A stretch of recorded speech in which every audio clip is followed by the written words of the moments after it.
উম্মত তুমি জানো না আমি যে তায়েফের পাথরের আঘাতে পুরা পিঠ চালনির মতো ঝাঁঝরা বানায় ফেলছে আমার?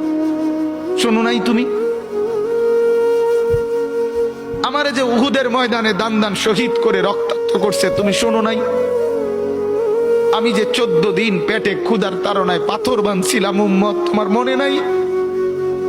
একবারও শোনো নাই আমার ক্ষুধার কষ্ট, আমার পিঠের ব্যথা, আমার দাঁতের ব্যথা, আমার কাঁধে 2টা কড়া ঢুকে গেছে? উম্মত, আমার ঘরে 3 মাস আল্লাহর নবীর স্ত্রী আয়েশা বলছে, আল্লাহর কসম উম্মত, নবীর স্ত্রী বলছে 3 মাস 3টা চাঁদ উঠছে ডুবছে, রাইনা হেলালান সুম্মা হেলালান সুম্মা হেলালান, 3 চাঁদ 3 মাসে নবীর 9 জন বিবির কারো ঘরে আম্মা জান আয়েশা বলে 1 ফোঁটা চুলায় আগুন জ্বলে নাই।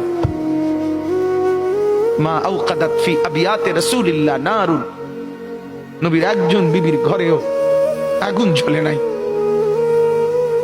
আল্লাহ নবীর স্ত্রী আয়েশা একদিন বলছিল নবীকে, পিঠে হাত বুলাইয়া, ইয়া রাসূলুল্লাহ, স্বামী আপনার পিঠ ছিদ্র ছিদ্র কেন?